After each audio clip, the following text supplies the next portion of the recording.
Frank Pearson se tenait à la grande fenêtre de l'ambassade de la Terre, contemplant l'immensité des étoiles. 3 ans s'étaient écoulés depuis que les humains avaient rejoint le Conseil galactique en tant qu'observateurs. 3 longues années à sourire, malgré les insultes, et à hocher la tête lors des renvois. Ambassadeur, la session du Conseil commence dans 20 minutes, dit Olivia Grant en entrant dans la pièce, une tablette à la main. Sa blouse blanche la désignait comme agente de liaison scientifique, un poste qui aurait dû lui valoir le respect des élus du Conseil, tous axés sur la technologie. Frank se détourna de la fenêtre et rajusta son uniforme diplomatique bleu. « Merci, Olivia. Y a-t-il du nouveau ? Les Valdoriens ont demandé du temps supplémentaire aujourd'hui.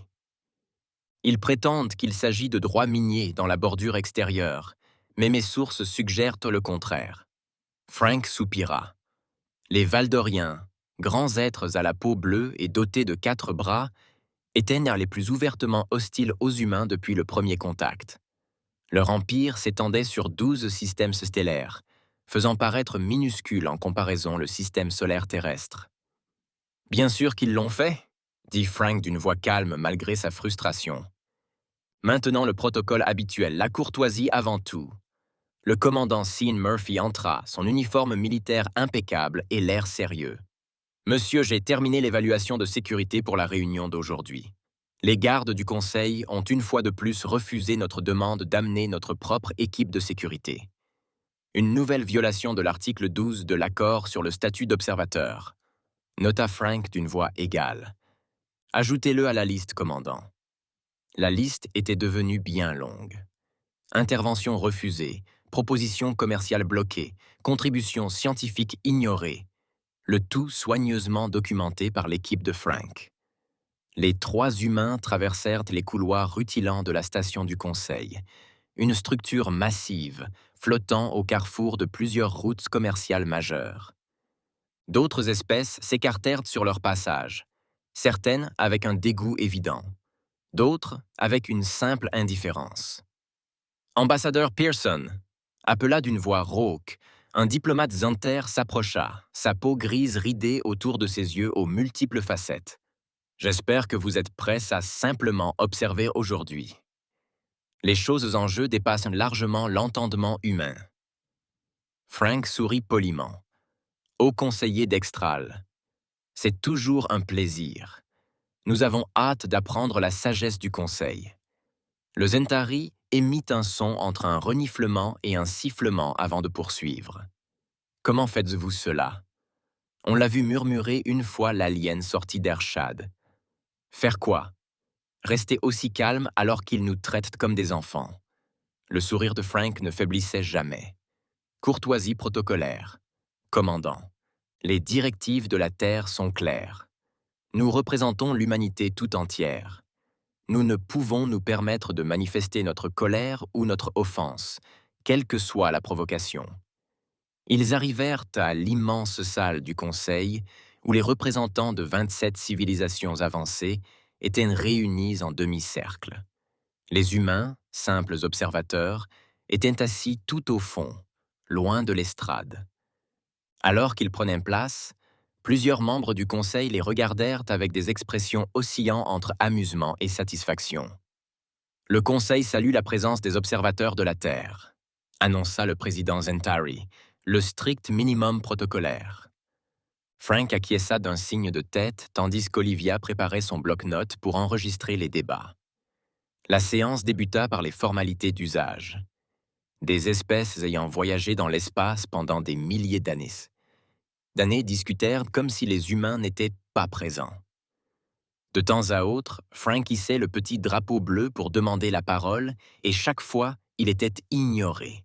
« Le président reconnaît l'Empire valdorien », annonça Vextroll. Un représentant valdorien se leva, les 4 bras écartés cérémonieusement. L'Empire souhaite proposer une nouvelle initiative concernant le système solaire sous-développé. Frank sentit un frisson lui parcourir l'échine. Le système solaire, foyer de la Terre. Plus précisément, poursuivit le Valdorien, nous proposons d'établir une colonie de surveillance protectrice sur la 4e planète, Mars, comme l'appellent les humains. À côté de Frank, le spectacle se figea. Les doigts tweets d'Olivia se figèrent au-dessus de son bloc-notes. Frank leva son drapeau bleu plus haut, mais le regard de Vextroll le survola comme s'il était invisible. « La motion sera examinée », annonça le président. « Nous entendrons les arguments demain. » À la fin de la séance, Frank conserva son sourire diplomatique, mais quelque chose avait changé dans son regard. Les Valdoriens ne se contentaient plus d'insulter les humains. Ils menaçaient de s'emparer de leur système d'origine. Pour la première fois depuis 3 ans, Frank se demanda si la courtoisie protocolaire n'avait pas atteint ses limites. Le lendemain, Frank arriva tôt à la salle du conseil. Il avait passé la majeure partie de la nuit à préparer des arguments contre la proposition valdorienne. Olivia et Sean étaient tacites à ses côtés, l'air aussi fatigués que lui. « Souviens-toi, on respecte le protocole, quoi qu'il arrive », murmura Frank.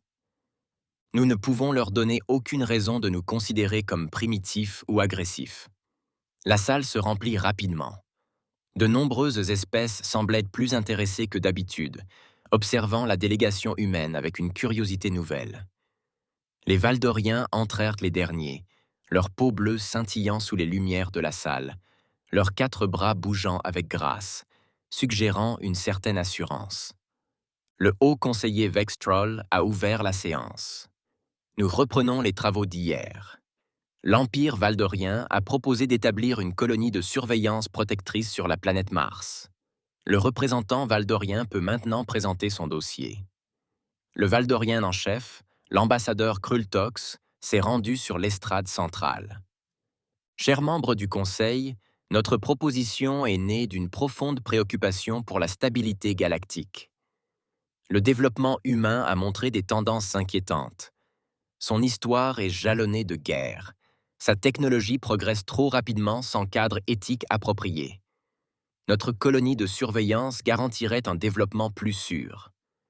Frank leva immédiatement son drapeau bleu. Vextroll fit semblant de ne pas le voir. De plus, continua Krell Talks, les humains ont à peine utilisé leur 4e planète. Elle est vide, tandis que d'autres espèces sont confrontées à la surpopulation. Nous allons gérer correctement cette ressource gaspillée. Plusieurs membres du Conseil acquiescèrent d'un signe de tête. Frank hissa son drapeau plus haut. L'Empire valdorien entamera cette mission de protection d'ici 30 jours, annonça Krell Talks. Nous avons déjà préparé nos premiers vaisseaux coloniaux. Ce n'est pas une simple proposition. C'est une notification de nos intentions, conformément aux directives du Conseil pour le développement des systèmes. La salle bourdonnait de conversations. Frank se leva, son drapeau toujours à la main. « L'humain souhaite parler », dit une voix à laquelle Frank ne s'attendait pas. C'était celle de l'amiral Jorax, de la Fédération arcturienne, une espèce restée neutre envers les humains. Le Trollvex ne put ignorer la reconnaissance de l'Arthurien. Le président donne la parole à l'observateur de la Terre. Vous pouvez vous approcher de l'estrade. Frank s'avança, sentant le regard de toutes les espèces braquées sur lui. Il posa sa tablette sur le podium et prit une profonde inspiration. Chers membres du Conseil, la proposition valdorienne viole 17 articles différents de la Charte galactique, notamment les droits de souveraineté des systèmes en développement. Mars fait partie du système d'origine de l'humanité et est déjà en cours de préparation à l'implantation humaine. Krell interrompit sa conversation. L'humain exagère. Leurs efforts sur Mars sont au mieux primitifs. Ils n'ont envoyé que des robots et quelques visiteurs temporaires. Si je peux continuer, dit Frank, la voix toujours calme malgré l'interruption. La Terre a établi des bases de recherche permanentes sur Mars et a commencé le processus de terraformation. Nous avons un recours légal. Point de procédure, interpella un autre valdorien. Les espèces observatrices ne peuvent invoquer la loi constitutive contre les membres du Conseil. Vextroll hocha la tête. Le point est valable. Ambassadeur Pearson, veuillez limiter vos commentaires aux sujets relevant de la compétence des observateurs. Frank garda un air neutre malgré cette restriction injuste. Très bien. Je demande simplement au Conseil de considérer que la Terre ne consent à aucune colonie sur Mars, ni sur aucune planète de notre système. Le consentement n'est pas requis pour une surveillance protectrice, répondit Kreltox d'un ton dédaigneux. C'est pourquoi on parle de surveillance, et non de partenariat. Des rires résonnèrent dans la salle. Frank s'agrippa au bord de la tribune. Mais son expression resta polie. Je demande un arbitrage formel en vertu de l'article 5 de l'accord de statut d'observateur, dit Frank. Refusé, répondit Vextroll sans hésitation. L'affaire passera au vote préliminaire.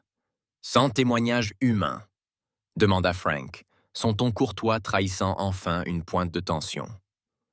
Les observateurs ont été entendus, déclara Vextroll. Le Conseil va maintenant voter pour reconnaître ou non l'action protectrice des Valdoriens. Frank retourna à son siège, la scène se penchant vers lui. Monsieur, c'est au-delà de l'insulte diplomatique. Il s'agit d'un plan d'invasion approuvé par le Conseil. Je sais, répondit Frank d'une voix calme. Contactez immédiatement la Terre.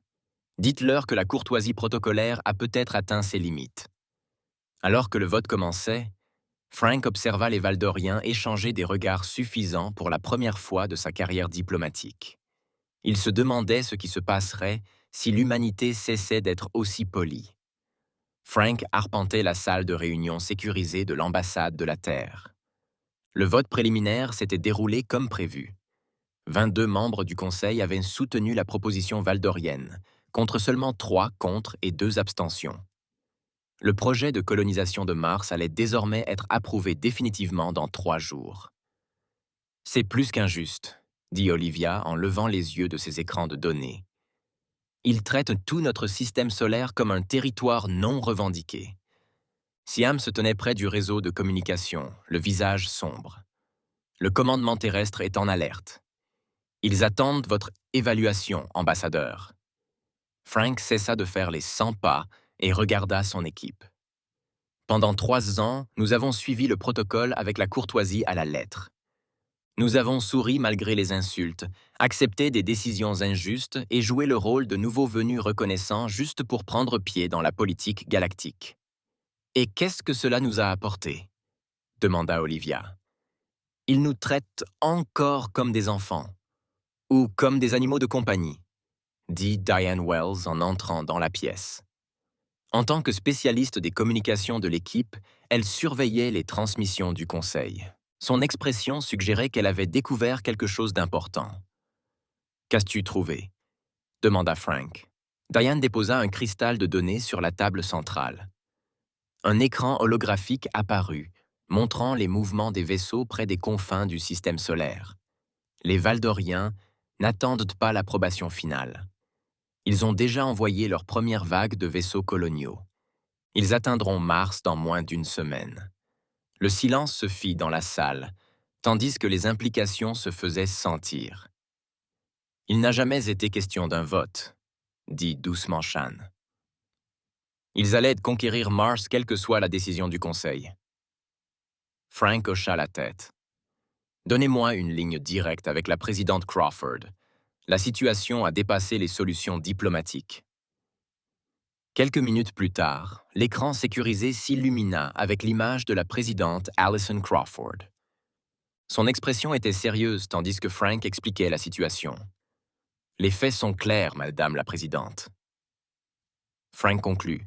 « Les Valdoriens ont l'intention d'établir leur colonie avec ou sans l'approbation du Conseil, et le Conseil lui-même a démontré qu'il ne protégerait pas nos droits souverains. » Le président Crawford écouta sans interruption.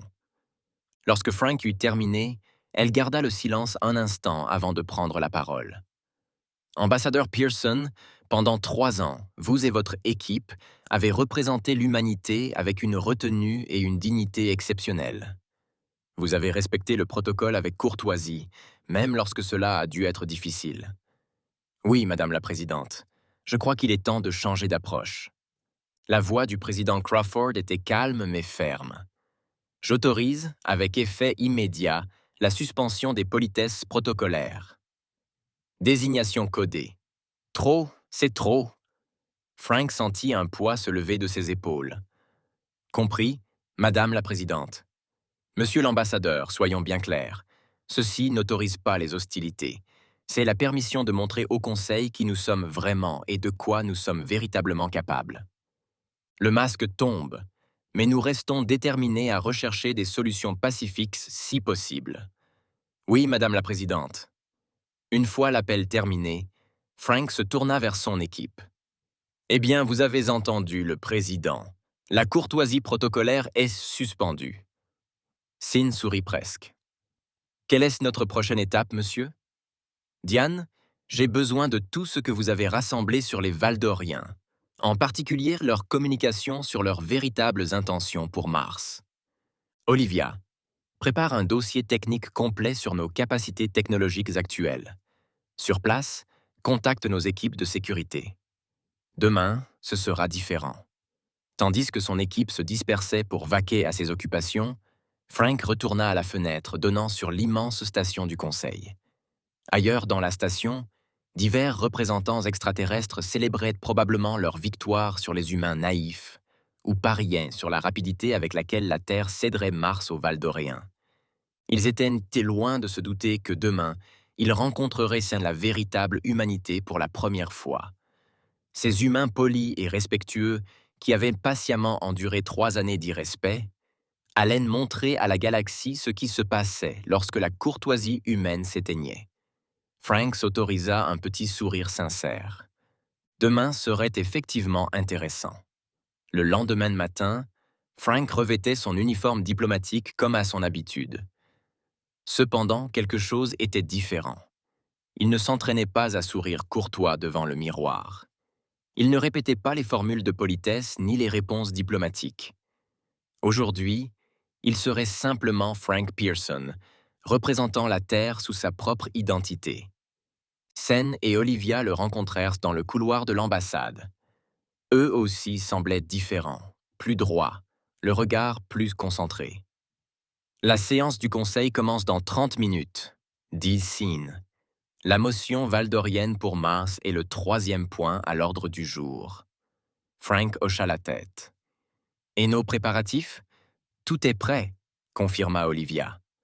Diane a préparé le forfait de données pour une diffusion simultanée sur tous les écrans du Conseil. Nous pouvons l'activer sur votre signal. Parfait. Frank se dirigea vers la salle du Conseil. N'oubliez pas, nous ne cherchons pas la bagarre. Nous en avons simplement assez de faire semblant d'être inférieurs. La salle du Conseil était plus bondée que d'habitude. La nouvelle du projet de colonisation de Mars s'était répandue, et beaucoup voulaient voir la réaction des humains. Certaines espèces avaient sans doute apprécié de voir les représentants de la Terre se débattre et finalement accepter leur sort. Frank prit place dans la section des observateurs.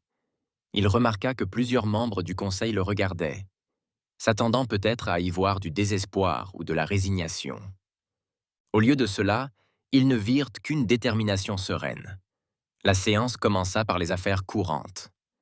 Frank n'y prêta guère attention jusqu'à ce que Vextroll annonce. Nous passons maintenant à la proposition valdorienne concernant la surveillance protectrice de la planète Mars, dans le système solaire. L'ambassadeur Kreltox prit la parole. Chers membres du Conseil, nous avons préparé un calendrier détaillé pour notre opération sur Mars. La première phase débutera avec l'arrivée de nos vaisseaux avancés, déjà en route. Frank se leva sans hisser son drapeau bleu. « Observateur, vous n'avez pas été reconnu, » dit sèchement le troll Vex. « Reprenez votre place. » Frank l'ignora et se dirigea calmement vers la plateforme centrale. « Sécurité, évacuez l'humain !» ordonna le troll Vex. Les forces de sécurité du Conseil, de grands êtres reptiliens, s'avancèrent vers Frank. Sin se plaça sur leur chemin. « Je ne le ferai pas, » dit Sin doucement. Les forces de sécurité hésitèrent. Déconcerté par ce nouveau comportement humain affirmé, Frank atteignit la plateforme où se tenait Kreltox. Le Valdorien, qui dépassait Frank de près de 60 cm, baissa les yeux d'un air satisfait. « Tu es hors service humain, » dit Kreltox. « Non, » répondit Frank, sa voix résonnant dans la salle sans s'élever. « C'est ce conseil qui est en désordre. Un murmure de stupeur se répandit dans la salle. Aucune espèce observatrice n'avait jamais parlé ainsi. Depuis 3 ans, poursuivit Frank, l'humanité n'a fait preuve que de courtoisie et de respect envers ce conseil. Nous avons respecté toutes les règles, accepté chaque affront et maintenu le protocole diplomatique, même lorsqu'il était clair que nous étions traités injustement. Ce n'est pas une procédure appropriée, commença Vextroll. Je parle, dit Frank, son ton indiquant clairement qu'il ne serait pas interrompu. À la surprise générale, Vextroll se tut. Nous sommes venus à ce conseil dans l'espoir de rejoindre une communauté de civilisation fondée sur le respect mutuel et la coopération. Au lieu de cela, nous avons découvert un système où seul le pouvoir dicte les droits, où les espèces moins avancées sont traitées comme des ressources à exploiter plutôt que comme des égales à accueillir. Frank se tourna vers le conseil. Le plan valdorien de colonisation de Mars n'est ni une question de protection ni de surveillance. C'est du vol, purement et simplement. Comment oses-tu? Krell parle, bafouillé. Olivia montre l'heure, dit Frank calmement. Dans la salle, chaque écran changeait pour afficher des communications internes valdoriennes, des messages évoquant les riches gisements minéraux de Mars, des plans d'extraction et des calculs de marge bénéficiaires. Aucun ne mentionnait la protection ou la surveillance des humains. Ces messages avaient été échangés entre responsables valdoriens au cours du mois dernier. Frank expliqua que leur intérêt ne se portait pas sur le bien-être de l'humanité, mais sur les ressources de Mars. Le chaos s'empara de la salle. Krell s'éloigna de Frank, ses 4 mains gesticulant frénétiquement. « Ce n'est que le début, » dit Frank, sa voix s'imposant dans le brouhaha. L'humanité a été patiente. Cette patience est maintenant à bout. Alors que la salle du conseil sombrait dans le chaos, Vextroll frappa le sol de son bâton de cérémonie à 3 reprises. Le bruit assourdissant ramena peu à peu l'ordre dans la salle. « C'est un scandale », siffla Krell Talks. Les humains ont clairement falsifié ces communications. Frank resta calme. « Diane, veuillez montrer les codes d'authentification. » Les écrans affichèrent des données de vérification complexes. Olivia s'avança. Ces messages portent des marqueurs d'authentification quantique spécifiques aux canaux diplomatiques valdoriens, expliqua-t-elle. On ne peut pas les falsifier. Chaque espèce de ce conseil le sait. Plusieurs membres du conseil commencèrent à chuchoter entre eux. Les preuves valdoriennes étaient accablantes. De plus, poursuivit Frank, l'intérêt des Valdoriens pour Mars n'est pas unique. Nous avons des preuves de projets similaires chez d'autres membres du Conseil. Les écrans changèrent à nouveau, montrant maintenant les communications de 5 autres espèces discutant des ressources de la Terre, de ses capacités militaires et de ses potentielles stratégies de colonisation. Pendant 3 ans, tandis que nous jouions le rôle d'observateurs reconnaissants, l'humanité a surveillé vos communications, non pas pour espionner, mais pour se protéger. Un représentant de Zentari s'est levé. C'est de la surveillance illégale. Il est interdit aux espèces observatrices de recueillir des renseignements. Et pourtant, répondit Frank, les membres du Conseil au complet sont autorisés à discuter de la colonisation des mondes observateurs à leur insu. Est-ce que juste? Personne ne répondit. Le 2 poids, 2 mesures était trop flagrant. L'humanité est venue ici de bonne foi, dit Frank. Nous vous avons témoigné du respect. Nous avons suivi vos règles. Nous avons enduré votre mépris. Et pendant ce temps, beaucoup d'entre vous projetaient sans de se partager notre système solaire comme un trophée. Frank arpentait la plateforme centrale, croisant le regard des représentants de chaque espèce majeure. Pensiez-vous que nous étions des fripons? Croyez-vous que nous ne prendrions pas de précautions? L'humanité a survécu à des milliers d'années de conflits. Nous avons appris à espérer la paix tout en nous préparant à la trahison. Diane activa un autre paquet de données. Les écrans montraient maintenant des membres du Conseil se moquant des humains en privé, les traitant de primitifs et de cibles faciles. « Voilà comment vous avez parlé de nous en privé, » dit Frank. Pendant que nous vous témoignons notre amitié, vous planifiez une exploitation. L'amiral arthurien Jorah se leva. Contrairement aux autres, il ne semblait ni en colère ni sur la défensive. L'ambassadeur Pearson dit la vérité, déclara l'Arthurien. J'ai vu ce conseil traiter les humains injustement depuis son arrivée. Miag, Ibui Sekiko. Il est peut-être temps d'être honnête. Quelques autres représentants acquiescèrent d'un signe de tête, mais la plupart parurent outrés ou gênés. Vextroll retrouva enfin la voix. Ces accusations, bien que troublantes si elles étaient fondées, ne modifient pas la procédure du Conseil. La motion valdorienne. La motion valdorienne est fondée sur des mensonges, interrompit Frank. Et nous n'avons pas fini de présenter nos preuves. Olivia activa la série de données suivantes. L'écran afficha une carte tridimensionnelle du système solaire avec un point rouge clignotant près de l'orbite de Neptune. Frank expliqua que c'était la position actuelle de la flotte valdorienne se dirigeant vers Mars. Ils avaient décollé avant même de présenter leur proposition au Conseil. Ils n'avaient jamais eu l'intention d'attendre l'approbation. Krell a reculé devant la plateforme. C'est notre droit en tant que civilisation supérieure. On ne peut pas confier les ressources de Mars aux humains. Et c'est là, dit Frank, la voix durcie pour la première fois, que vous vous trompez lourdement. Diane, montrez-leur le dossier de données final. Les écrans changèrent une dernière fois.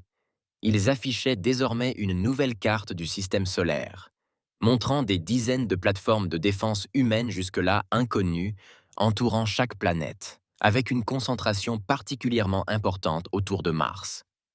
À l'heure où nous parlons, dit Frank, le commandement de la défense de la Terre a activé notre grille de protection du système extérieur. La flotte valdorienne a été immobilisée par des armes IEM ciblées. Aucun vaisseau n'a été endommagé. Aucune vie n'a été perdue. Mais ils ne s'approcheront pas de Mars d'un pouce. La salle du Conseil se tut complètement lorsque les implications devinrent claires. L'humanité n'était pas aussi sans défense que tout le monde le croyait. La voix de Vextroll tremblait légèrement lorsqu'il parla. « Ambassadeur Pearson, prétendez-vous que l'humanité a déployé un système de défense militaire dans tout votre système solaire sans en informer le Conseil ?» Oui, répondit simplement Frank. Tout comme les Valdoriens avaient déployé leur flotte sans en informer le Conseil. Sin s'avança pour écarter Frank. Tandis que l'ambassadeur Pearson représentait la Terre politiquement, j'ai supervisé nos préparatifs de sécurité. L'humanité n'a jamais été aussi vulnérable qu'elle le paraissait. Les écrans ont encore changé, affichant désormais des images de satellites et de plateformes de défense élégants et presque invisibles. Notre technologie furtive, comme expliqué, a des générations d'avance sur les systèmes de détection utilisés par les races du Conseil. Nous l'avons développée lors de nos propres conflits internes, bien avant de vous rencontrer. Krell, visiblement nerveux, s'éloigna de la tribune. C'est une violation du règlement du Conseil. Il est interdit aux espèces observatrices de déployer des armes sophistiquées. En fait, dit Olivia en s'avançant avec un bloc-notes, l'article 47, paragraphe 3, de l'accord sur le statut d'observateur stipule que les espèces observatrices peuvent maintenir des mesures défensives raisonnables au sein de leur système d'origine. Il ne précise pas ce qui est raisonnable. Vous avez délibérément induit le Conseil en erreur sur vos capacités technologiques, a accusé un représentant du collectif Morrigan, une espèce d'êtres insectoïdes. Non, a répondu Frank. Nous n'avons jamais menti sur nos capacités. Vous n'avez simplement jamais posé la question. Vous avez supposé que nous étions primitifs parce que cela servait vos intérêts. Le commandant Sin a touché son appareil de communication. Je reçois des mises à jour en direct du commandement de la défense de la Terre. La flotte valdorienne est escortée hors de notre système solaire. Leurs vaisseaux n'ont subi aucun dommage, aucune vie n'a été perdue. L'ambassadeur valdorien semblait prêt à exploser de rage. C'est un acte de guerre. L'Empire valdorien ne tolérera pas cette humiliation. L'amiral Jorax des Arcturiens rit, un rire musical qui brisa la tension. Je crois, ambassadeur Kraltox, que vous aurez du mal à déclarer la guerre parce qu'on vous empêche de voler la planète d'une autre espèce. Plusieurs autres membres du Conseil acquiescèrent. L'ambiance dans la chambre changeait. Il y a autre chose, dit Frank. Les écrans changèrent à nouveau, affichant désormais une carte de l'espace du Conseil parsemée de centaines de petits points. « Que voyons-nous » demanda Vextroll d'une voix à peine audible.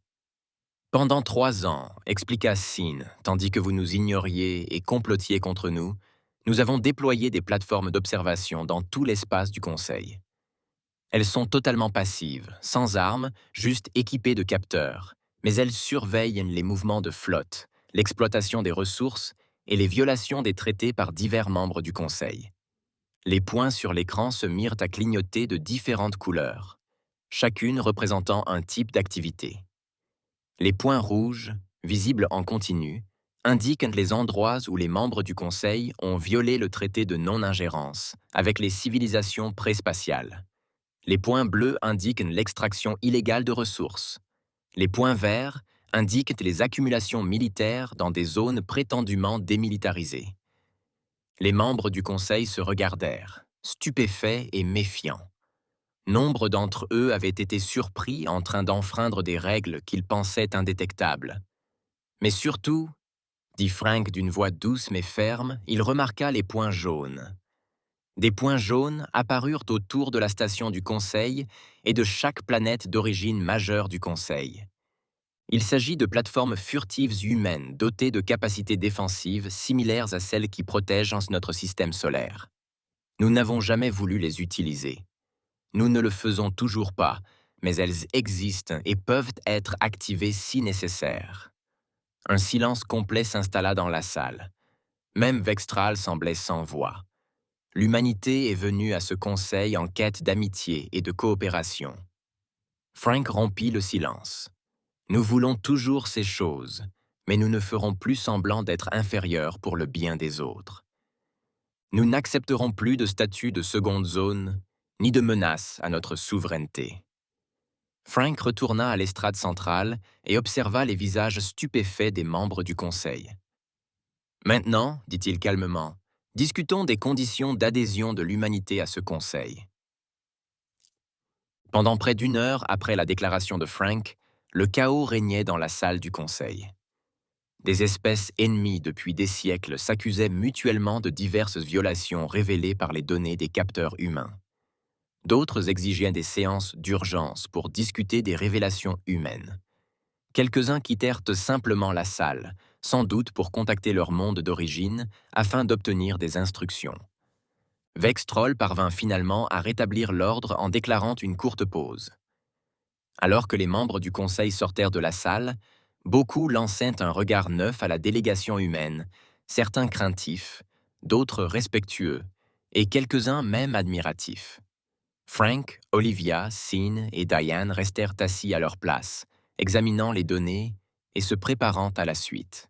« Ils ont peur », observa Diane à voix basse. « Ce n'est pas la peur qui nous importe », répondit Frank. « Le respect, si. » L'amiral Jorax s'approcha de leur section. L'Arcturien, grand et élancé, se déplaçait avec une grâce fluide. « Ambassadeur Pearson, je dois dire que cette séance du Conseil a été la plus intéressante de mes 200 ans de service, » dit Jorax. Frank sourit. « J'espère que ce sera également productif. » Amiral. « Je le crois. Plusieurs délégations envisagent déjà de soutenir votre candidature à l'adhésion à part entière, y compris la mienne. » Merci, Amiral. Puis-je vous demander pourquoi les Arcturiens semblent moins surpris que d'autres par nos révélations? Zorax fit un geste qui ressemblait à un haussement d'épaule. Peut-être parce que nous avons pris la peine d'étudier votre histoire. Histoire.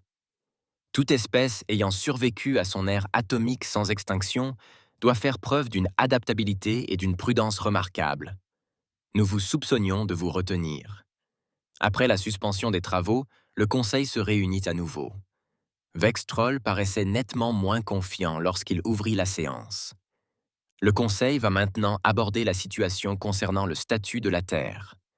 Vextroll a annoncé que l'ambassadeur Pearson avait demandé l'adhésion de l'humanité à part entière. Dans ces circonstances, Cette demande mérite d'être examinée immédiatement. Frank est retourné à l'estrade centrale. Merci, haut conseiller. L'humanité propose les conditions suivantes pour notre intégration au Conseil. Les écrans affichaient une liste simple. Premièrement, la Terre et toutes les planètes du système solaire sont reconnues comme territoire humain souverain. Deuxièmement, l'humanité obtient le droit de vote sur toutes les questions du Conseil.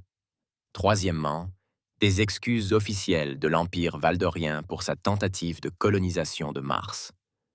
Kreltox, toujours présent mais atténué, siffla doucement. Quatrièmement, poursuivit Frank, l'humanité partagera certaines avancées technologiques avec le Conseil en échange d'un accès égal à ses bases de données scientifiques. Et cinquièmement, toutes les espèces qui envisagent d'exploiter les ressources de notre système renonceront formellement à ces projets. Plusieurs membres du Conseil ont commencé à se consulter avec leurs assistants et entre eux. Certains semblaient prêts à accepter immédiatement, tandis que d'autres semblaient hésitants. Un représentant du collectif Morian se leva. « Et si nous refusons ces conditions ?» Frank garda son calme. « Alors l'humanité se retirera du Conseil et activera son réseau défensif. Nous préférerions l'amitié, mais nous accepterons l'isolement si nécessaire. » La menace implicite planait dans l'air. « J'accepte les conditions humaines, » dit l'amiral Jorak, rompant le silence tendu. Les secondes du domaine grixien appelèrent une autre voix.